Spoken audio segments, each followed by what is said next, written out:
Hello. One of the points of discussion at the Corporate Governance Week 2014 will be who should have the greater say over corporate decision-making. Should it be the board of directors, or should it actually be the shareholders, or perhaps somewhere in between? Bernard Loy, you're director at Stamford Law Corporation. Which side of this debate do you fall into?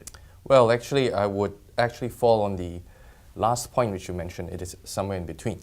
When we talk about corporate transactions, it would depend whether it's just one of the usual corporate transactions or one of the major corporate transactions. Of course, conventional wisdom would be if shareholders elect the board.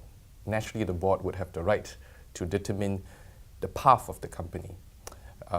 Otherwise, why elect them, right? Exactly. But the flip side would be if shareholders can elect the board, they can also make decisions themselves.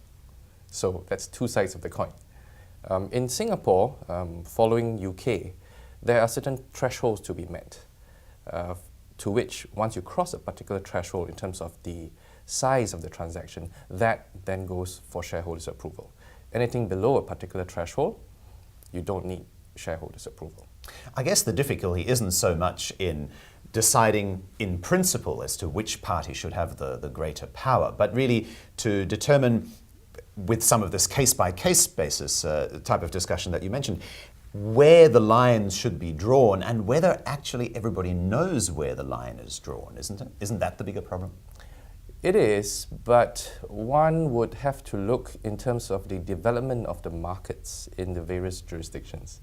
The US model is somewhat different. The UK model has a certain higher threshold.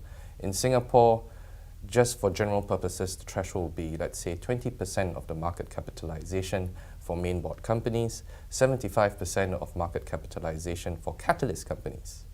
In the Singapore case, the catalyst companies, the recognition is that these companies being smaller in size, the small caps, to have a 20% threshold would be prohibitive in terms of corporate decision making, because the downside of having to go to shareholders' approval every time would be the time wastage, the efficacy, and also the speed to market in terms of completing or proceeding with a particular transaction. Not to mention the cost. And at the panel discussion that you'll be taking part in at the Corporate Governance Week, where do you think the outcome might lie in this debate? I think the outcome would lie towards the analysis on the size of the company, the nature of the market, because we're talking about small cap, mid caps, and large capitalized stocks. It's not a one-size-fits-all approach, and you really can't put the same procedure for each and every company.